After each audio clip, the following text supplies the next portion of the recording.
Bahasa Indonesia menjadi bahasa resmi yang ke-10 pada sidang UNESCO pada 20 November tahun 2023. Mengapa Indonesia mengusulkan bahasa Indonesia menjadi bahasa resmi? Hal ini merupakan salah satu cara untuk mengimplementasikan Pasal 4 Ayat 1 Undang-Undang Nomor 24 Tahun 2009 mengenai bendera, bahasa, dan lambang negara serta lagu kebangsaan yang menuliskan bahwa pemerintah meningkatkan fungsi bahasa Indonesia menjadi bahasa internasional secara bertahap, sistematis, dan berkelanjutan. 10 alasan mengapa bahasa Indonesia ditetapkan sebagai bahasa resmi dalam Sidang Umum UNESCO. Yang pertama, bahasa Indonesia adalah kekuatan dan pemersatu Indonesia sejak Sumpah Pemuda tahun 1928. Yang kedua, sejak ditetapkan sebagai bahasa resmi NKRI tahun 1945, bahasa Indonesia telah menunjukkan kemampuannya sebagai ilmuwan.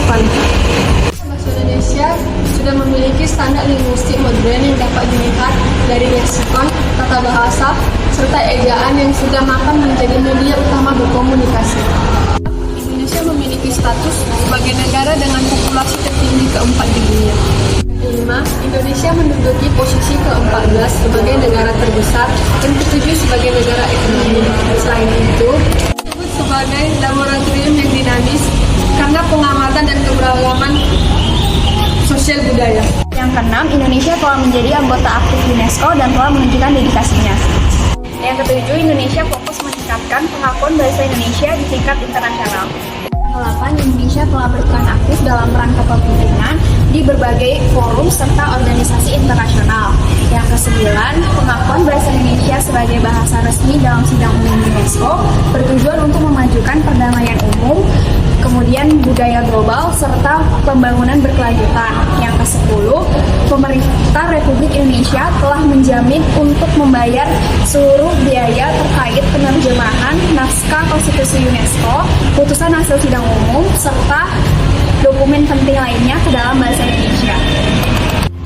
Kita sebagai warga negara Indonesia bersyukur kepada para pendiri negara yang dulu telah mengusung bahasa Indonesia sebagai bahasa pemersatu kita. Dan bahasa Indonesia itu yang membuat kita bersatu di tengah keberagaman suku dan bahasa yang ada di Indonesia ini. Kita sebagai anak-anak muda Indonesia sebaiknya tidak merusak citra asli bahasa Indonesia dan menggunakan bahasa-bahasa gaul yang biasanya merusak tatanan bahasa Indonesia. Alangkah baiknya kita menggunakan bahasa Indonesia yang lazim dan baik sebagai bahasa komunikasi agar menjaga keaslian bahasa Indonesia.